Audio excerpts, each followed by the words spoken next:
Ladies and gentlemen, we start the first session. The program for today, you might be having the program with you. The opening would be by the recitation of the Holy Quran, and then Dr. Anwar Khan, the director of this institute, Area Studies Center, Director, Peshawar University, will inaugurate, and there will be welcome address by Mr. Anders and a reply by Hakim Taniwal. Now,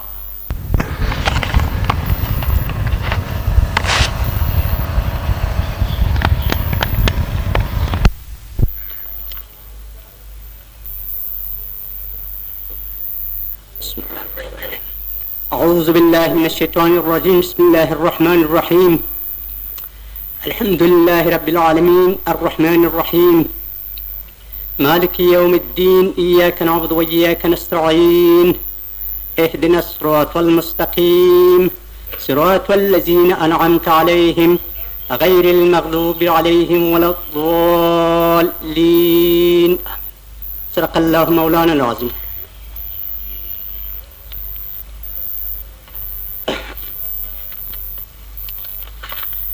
Now I request Dr. Anwar Khan to inaugurate the session. Thank you.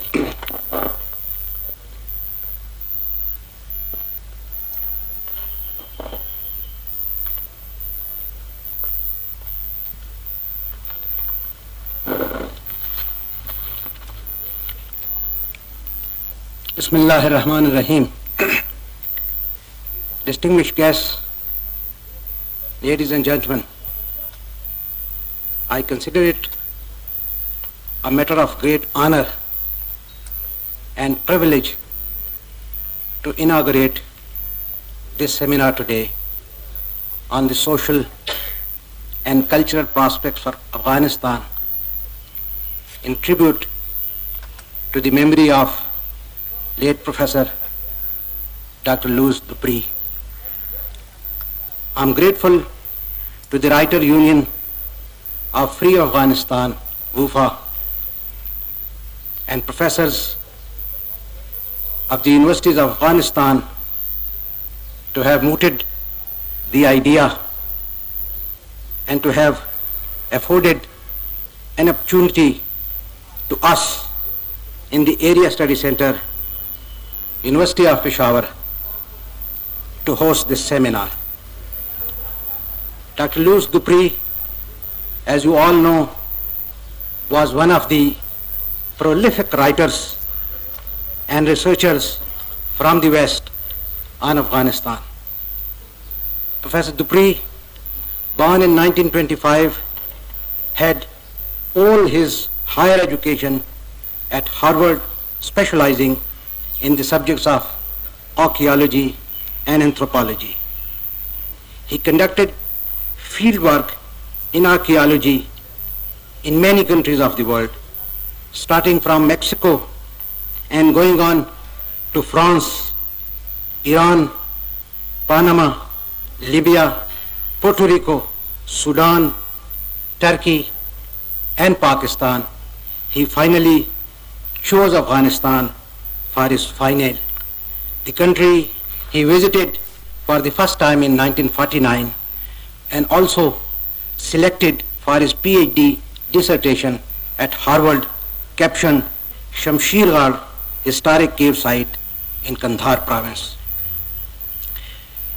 His books and monographs, articles on Afghanistan run into hundreds. To be accurate, 15 solo of books,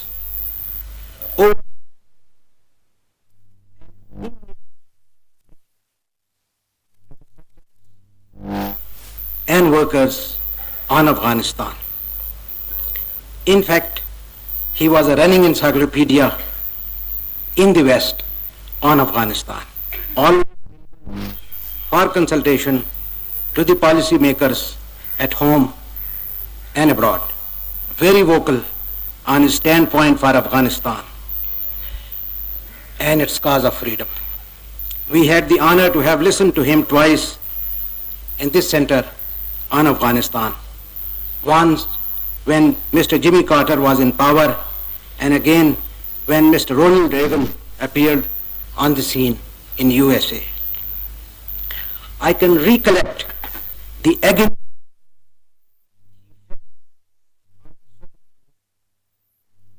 and over the massacre of general public in Afghanistan at their hands. I had also met him after he was less concerned with the personal discomforts, but more with mental injuries he received on noticing tortures inflicted on others. He also wrote on the state of life inside Afghan prison. In the death of Dupree, the learned community,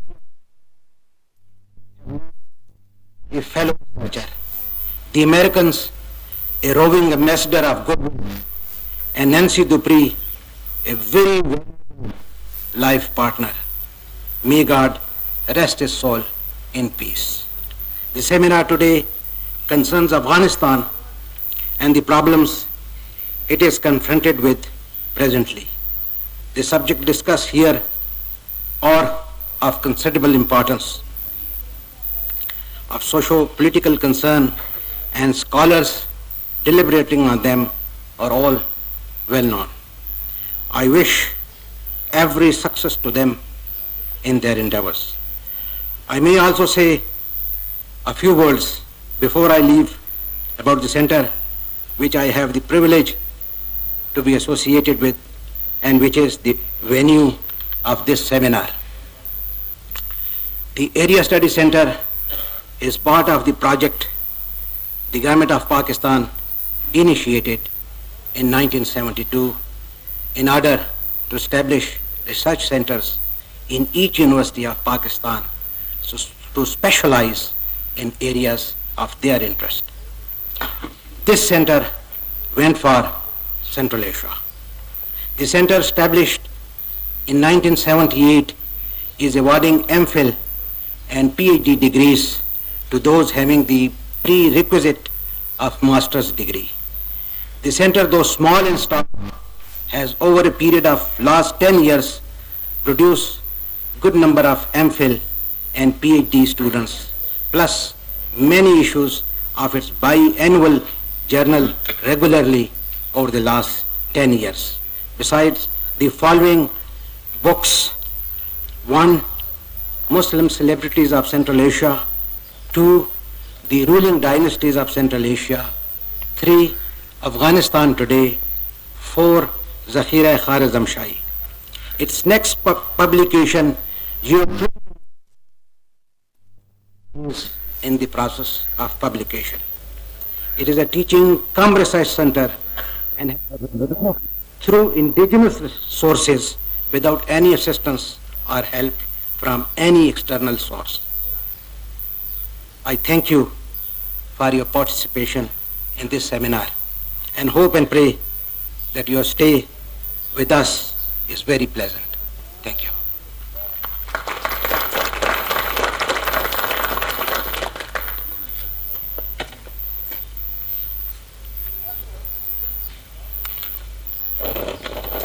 Now, I request Mr. Anders to come and say a few words about the donors.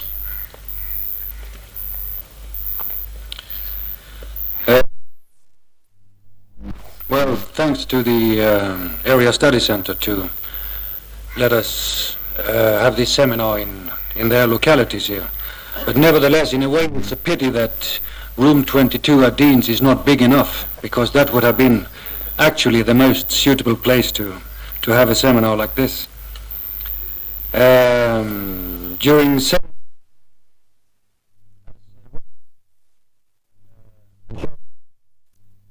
with the direction of this aid agency. I know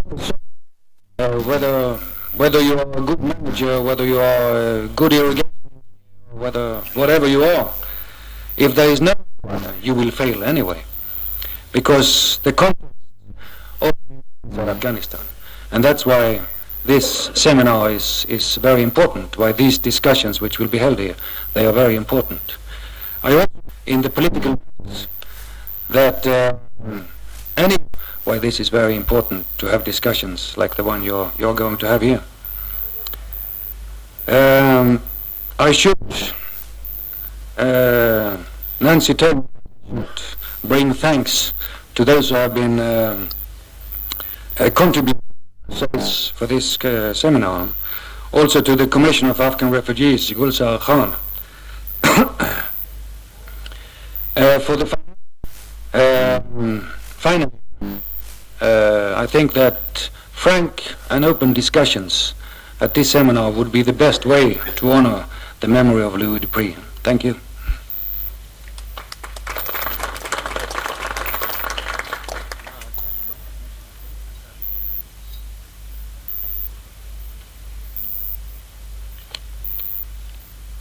When I say that you please tell a few words, it doesn't mean that you should finish the whole thing within a few minutes, because we have plenty of time. If you are going so much in a rush, I think everything will be finished today.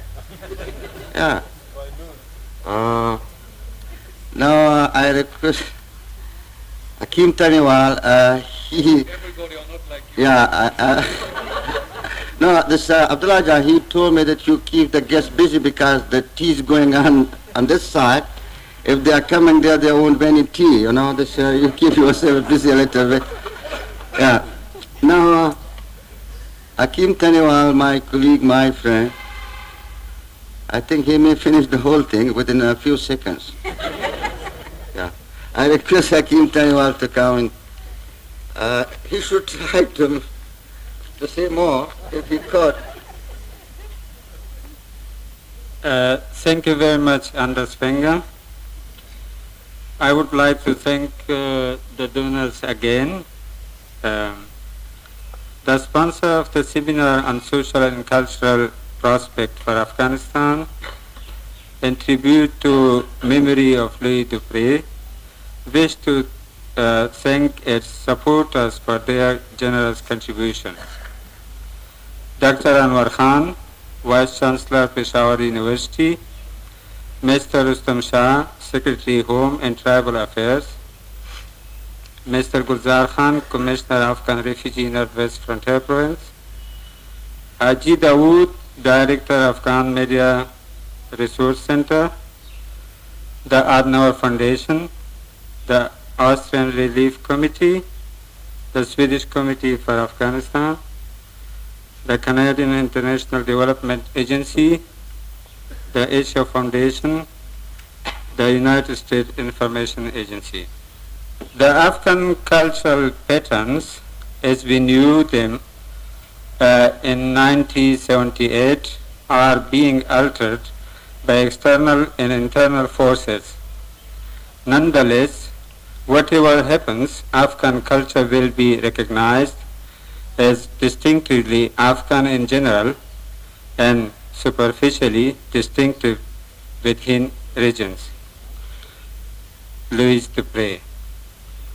Thank you very much.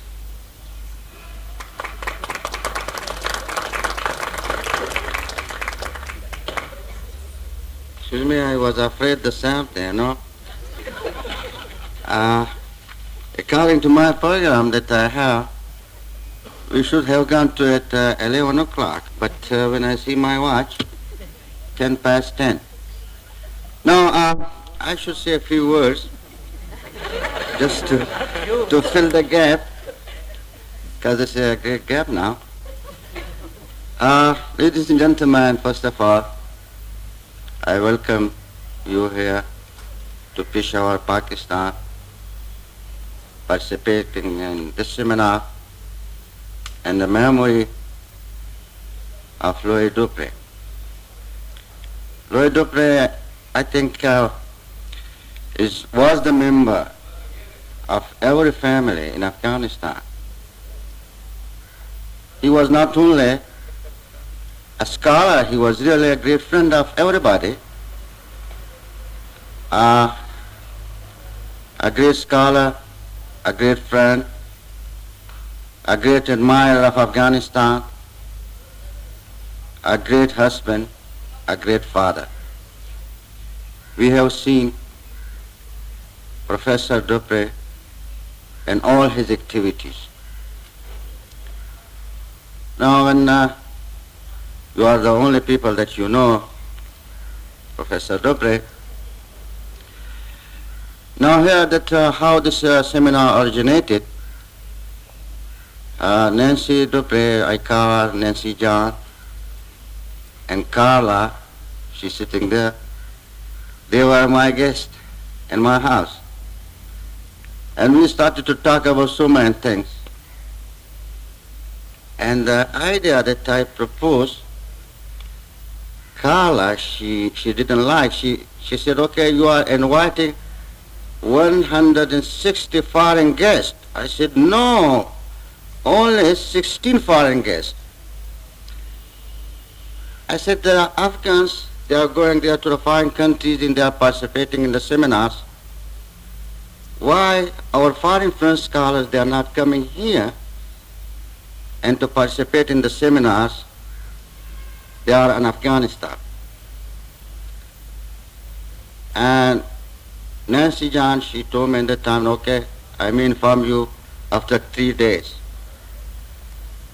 Then she rang up, and when we talking, she said, okay, we have got some green lights from some people, and then we might be going to organize the seminar. I think this the result of so many people. I think the first person we consulted about that was Rustam Shah Maman. He might be sitting somewhere. He came very late. We talked to him, and because he's the Secretary of Home Affairs, you know, all the police,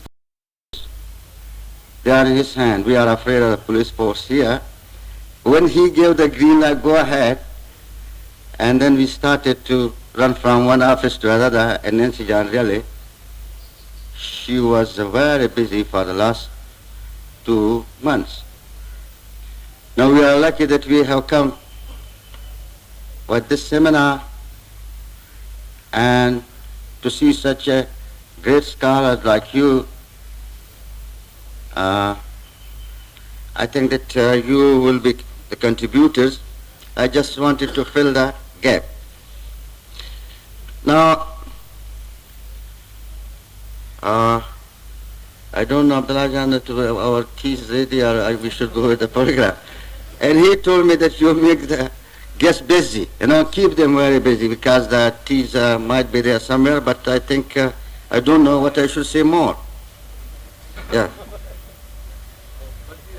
Go ahead, you just start with the preliminaries, you have not yet come to the yeah.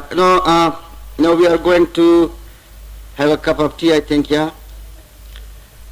And then we will be starting our first panel, A. It's 10:30. One good news, the chairman of this panel has gone to Quetta. Yeah. And now we are trying to search somebody to replace him. Sterling Home Secretary is here, and then he can ask the police if he could be arrested.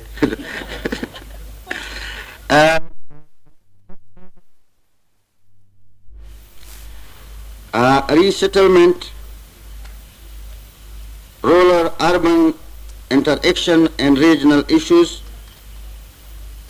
The participants are Benjamin, Asga, Klaus Ferdinand hasn't come from Denmark, Azamgul, Professor Richard Tapa, Abdul Wakil, the same person who was chairing this panel, I think this is better that we should choose first, because when we are coming back, and I requested Mr. Asgar to chair it. He said, no, I'm coughing. I said that you are not talking, there may be somebody else to talk. You just presided. Still, I don't know. When I said he will preside, he started to cough. Yeah.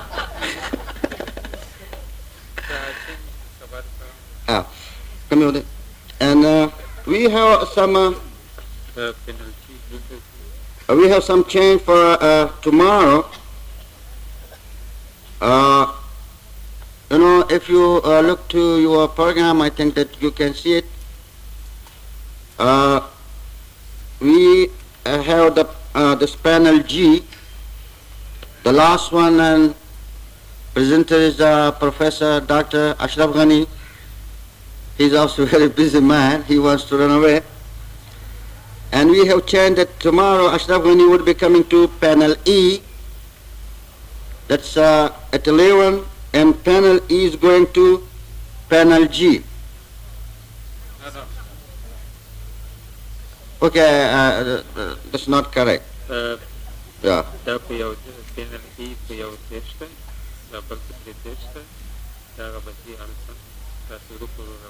Okay, I can announce the change for tomorrow. I think this is a very complicated problem. Myself, I don't know. When I said the panel A may be going to panel G, Nancy says no. He says, okay, you should. This is very mathematical. I don't understand now. And we can announce tomorrow. And there is some change. You just be ready for the change. You know, everybody should be ready for the change. Yeah. Change is inevitable process, you know. And now we are welcoming Sayyida Abida Hussein, a member of National Assembly. I think the scholars, professors, even students, they are very acquainted with Sayyida Abida. When she talks in Parliament, when she is there in the interviews. And this is also a great honor for all of us to spare her very precious time and busy time to come here and to participate in this seminar. And she might be going tomorrow. I think this is, so far we know the program. Sayyida Sahaba, somebody has asked me that you keep the guests busy because the tea is not prepared. I have to talk about something here. And now I request Abdullah Jahan, where is he? He has also run away, I don't know, to say some words about the tea. Thank you very much.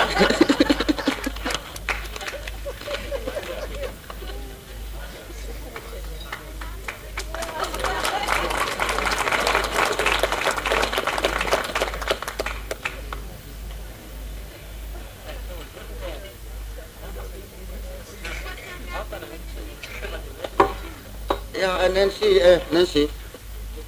Okay, somebody should go there to ask the tea. Now I request Nancy Dupree to say a few words about the seminar. I mean, John, you're a traitor, an absolute traitor.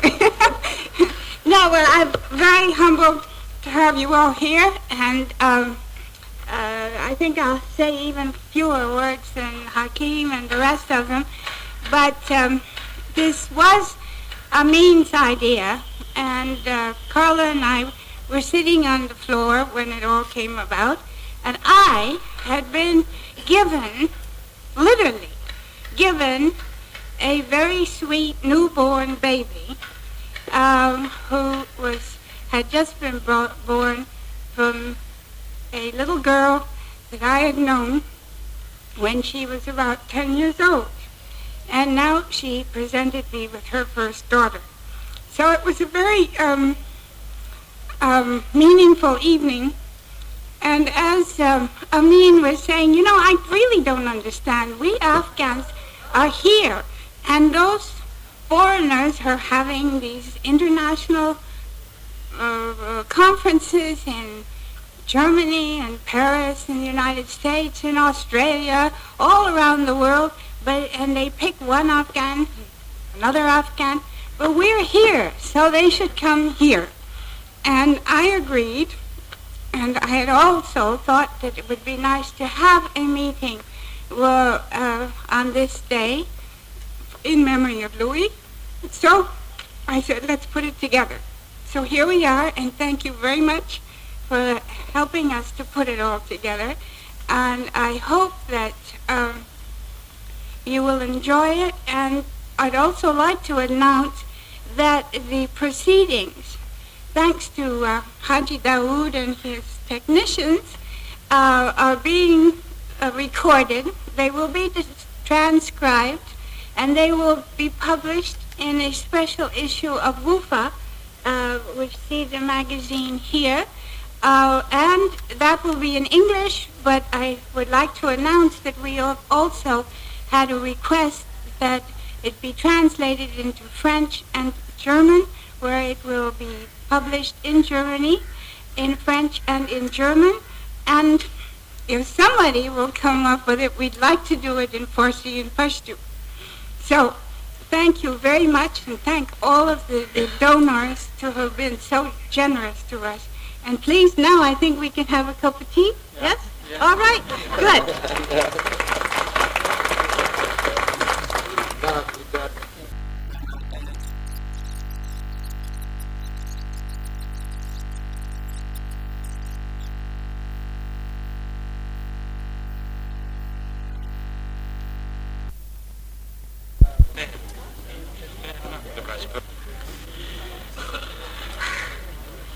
Ladies and gentlemen,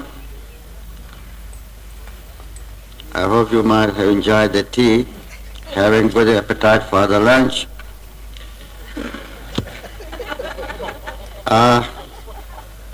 Now, the chairman, as I announced before, is in Quetta, but Asghar at last agreed to chair this panel.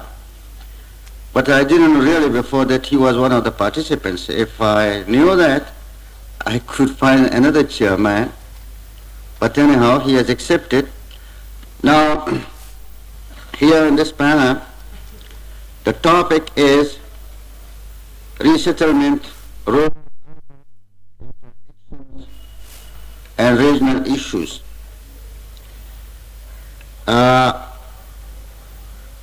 The participants of this panel, Rolf Bindan, Christensen, Klaus Ferdinand, he's not, as I told you before, Azamgul Khan, Richard Tepper of the panel A is Professor Tepper.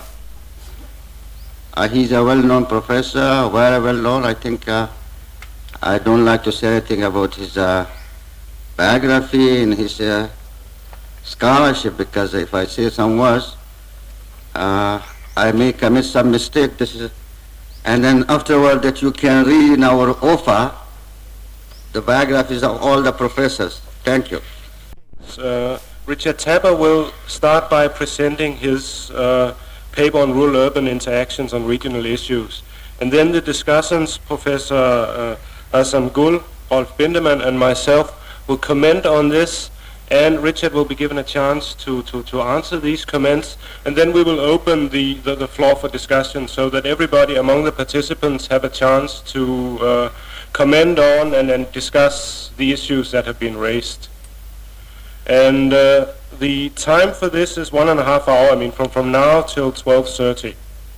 So I would like to ask Richard to come up and give his presentation. Thank you very much. I should warn you first of all that I'm going to be a little bit longer than some of the previous speakers. I was originally asked to talk for 20 minutes. You may have to stop me if I go on too long.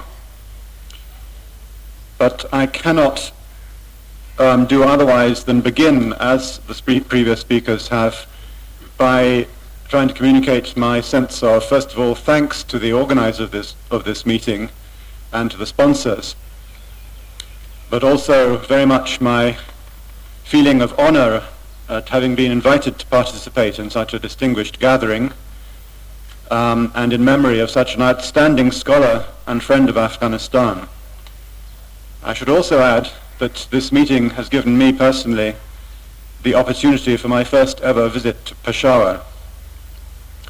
And I should also note that my own last visit to Afghanistan was nearly 20 years ago, so that all that I can do is to present something by way of an outsider's distant perspective on events and situations which have been immediate and in many cases tragic reality for many of the people here. I should add further that I am here not to inform or to teach. I am here myself, I feel, to learn, and that if what I have to say manages to provoke some discussion of some of the central issues in what we're here to discuss, then I shall have achieved my purpose. I am sure I will be making mistakes and providing some incorrect or possibly contentious perspectives, but I hope that you will correct me.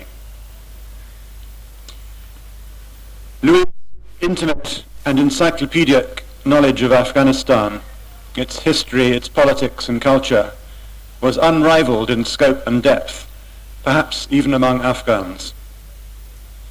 He was the best sort of academic.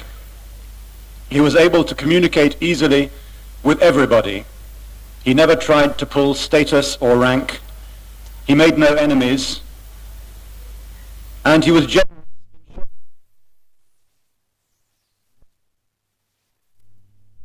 And in particular, he impressed younger colleagues with respect and admiration. And he inspired. The themes that I would like to talk about in relation to the general topic of this panel, I think I can simply summarize as unity and diversity. In the time since I was last in Afghanistan, there have been cataclysmic changes, mostly consequent on the events of 1978 to 79. I think it is agreed that there cannot be, even if anybody wanted it, a return to a pre-war situation, social, economic, political situation. Although perhaps I think one has considerable doubts about whether there would be a general agreement as to what were the characteristics of pre-war Afghanistan. Meanwhile, too much has changed. A new generation has grown. At the same time, it's not unreasonable to suggest that anything new that has emerged and will emerge in Afghan culture and society will have its roots in the past, in elements that were. What I shall try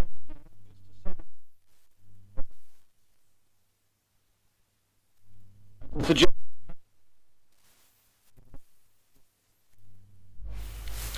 and not least, I think, is the Afghan version of the universal problem of the contrary forces of national unification and local particularist interests.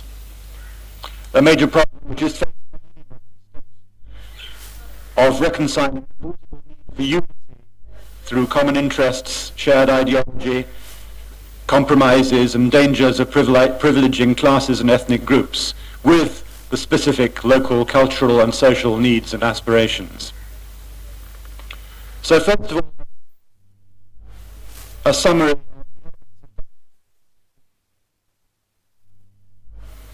beginning with the unavoidable fact, I put it rather negatively, but I don't think it should be negative, but it is in certain circumstances negative, the unavoidable fact that the dominant physical feature of Afghanistan is its huge mountainous backbone. Most of the 80% villages and the surrounding steppes, plateaus and hills. So with, and to an extent to include the Shiites of the Central Hazarajat here, who have had strong links with co-religionists in Iran. Before and tribal group, a Qawm, before that, past. Within parts of the country, it led to landless laborers, to take the extremes. The central... What about forces for unity, centralization, national integration? I think we can summarize these here under two headings. First of all, government. Since Amir Abdurrahman, who dominated for over 2 centuries. In more recent decades, new trends emerged. Governments abandoned nationalities policy, designed, it seemed, both to undermine the unity of opposition to the regime and to prepare the way for eventual assimilation of non-Pashtun groups of the north with the nationalities of Central Asia. But the nature of those regimes and their policies served to foster the religious identity of the linguistically and tribally varied resistance groups. So the second major factor of unity in Afghanistan is that of Islam.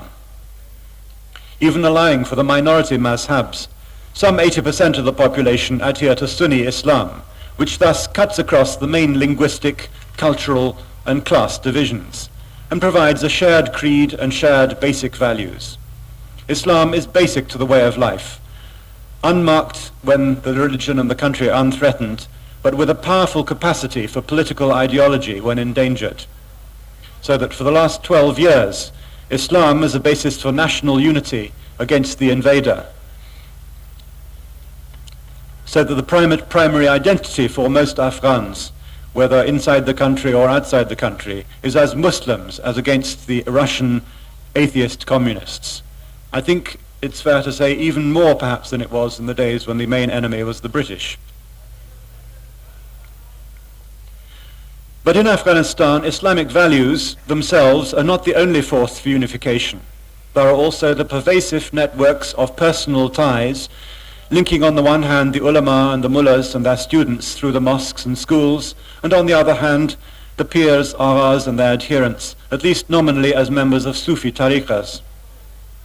Again, these networks are normally non-political, matters of spiritual teaching and guidance, but as interpersonal links with strong moral elements, they have the potential for political mobilization, and have indeed been used for this purpose by past governments, not least in resistance against invaders.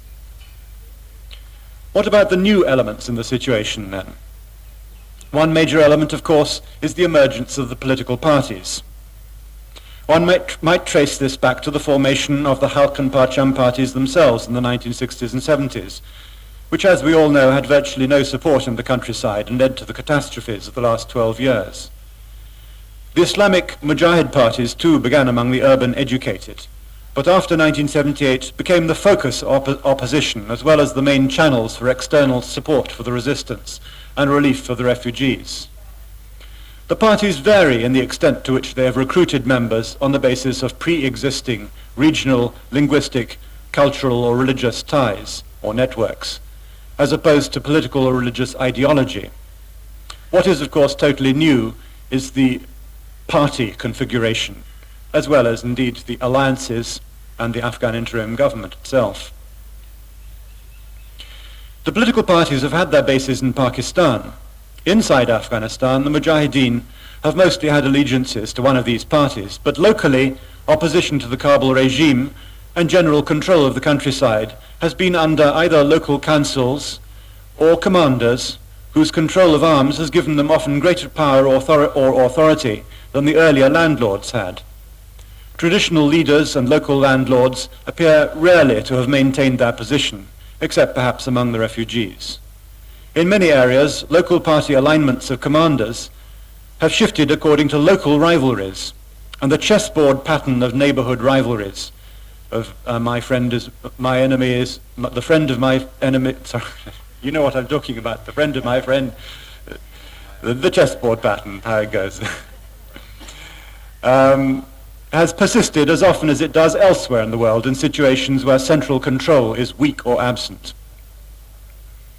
Overall, despite lack of control from Kabul, there have been increased interregional contacts. Where nomads once moved through the valleys bringing news and conducting exchanges, the Mujahideen forces have taken their place. along with, I think, increasing use of Sufi networks of personal ties. Thirdly, the refugee situation too is of course totally novel and has resulted in all sorts of social and cultural changes, some of them positive for the future, not least a sense of common tragedy and experience, common cause, common values, mutual support, and familiarity with those from other backgrounds and other regions of the country. Finally then, forces for unity and diversity in the future.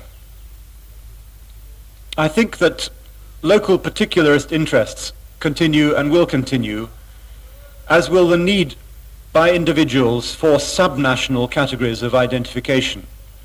It is all very well for nationalists to urge that ethnic and other religious, class and local identities must be submerged within the national one of Afghan. One lesson of the 20th century elsewhere in the world is that nationalism on its own as an ideology and identity is inadequate to cater for human social and cultural needs for identity and self-fulfillment. There are two basic alternatives, channels of alternatives within Afghan culture which I think are echoed elsewhere. On the one hand, it might be ethnic, tribal, kinship, local loyalties, matters of birth and origins and culture, and maybe feelings of essence. On the other hand, that of class and occupation and, as it were, acquired status, economic status. I think these two elements, they may take different forms, but they will persist in a degree of tension as a matter of alternatives in the future. As for the question of centralization as opposed to decentralization, there are going to be contrary pressures here too. When the refugees return, there will be need for centralized help. The new services of medical and educational provision and communication will need to be at least coordinated from a central source. One has to note here that in the last 20 years or so there have of course been massive technological improvements, whether in the sense of TV, radio, satellite radio communications. These will make inter-regional links much cheaper and much easier than they were in pre-war Afghanistan. It will in fact make central control of the periphery much easier, and there will be strong temptation, I think, at the center to maximize this control and to use this control to avoid the ever-present danger of regional struggles for autonomy.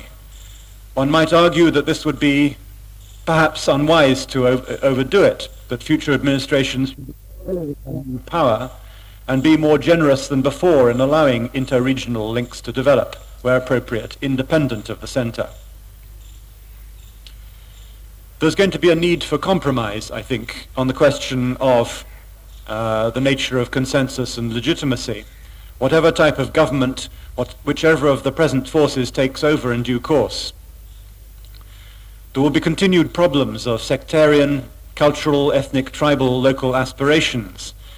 And there will, of course, I think, be the continued question of the interests of outsiders, that is, Pakistan, Iran, the Soviet Union, America, and so forth, in regional security.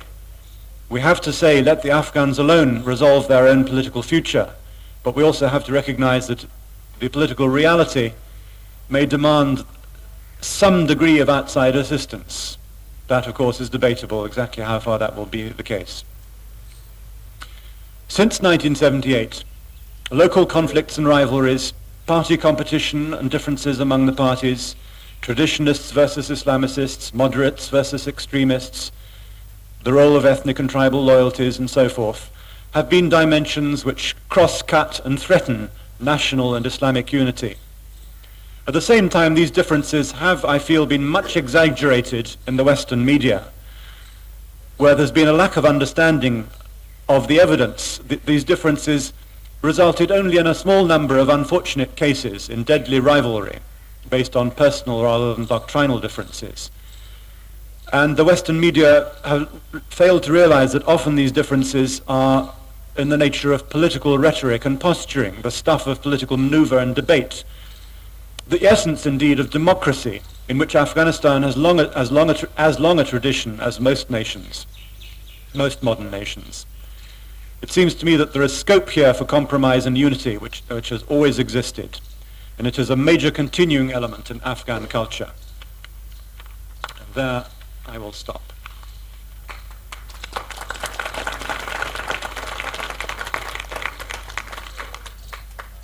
I would like to thank Dr. Tapper for his excellent presentation of general features of Afghan culture and society, and then ask the first of the discussants, Professor Assam Gul, to come up and present his comments. Thank you very much, Oscar. I don't know, I am neither a politician or sociologist. Actually, to comment on Dr. Tapper's talks, I think it was very comprehensive and covered most aspects of Afghan culture and all the things associated with Afghanistan. Most of it were covered, but I think he also touched a little bit on the repatriation and future of Afghanistan. I think and first he mentioned diversity. Actually, diversity does exist, and this diversity from the standpoint of agriculture is also very important. It makes the country probably more suitable for many crops to be grown in Afghanistan. Our future, we see we will be facing big challenges and big problems as hopefully one day the repatriation will start, because disruption has been in many aspects of the country, and of particular it is in the agriculture sector of Afghanistan. I think people will need food. We already have problems at the present moment. People are dying from starvation. Areas that were still self-sufficient in agricultural production even during the war, but now many natural enemies are occurring and are taking over and creating many problems for the population of Afghanistan. That will probably, hopefully, not continue as certain measures are being taken, but if we are not successful, I think the effect may even be probably as bad as the war or even worse, because some of the most productive areas are now under the threat of many natural enemies that are destroying our crops. As the country presently cannot support even 1/2 of the population of Afghanistan at the moment, we think probably the country can produce only sufficient food to feed about 8 million people. And when there is repatriation and refugees return back, I think we will have a deficit of food for about 9 million people. And that's a big challenge for every Afghan, for every person who will be concerned about the problem. Will we get sufficient food for the people? That's a question, but suppose even if we get the food for the people, as Dr. Tapper mentioned the diversity in the geographical problems, will we be able to distribute the food into those areas? That's another question. So all of these probably need a little careful planning and a little bit preparation ahead of time, so hopefully we do not lose another 1 million people because of starvation. With a little ignorance, with a little bit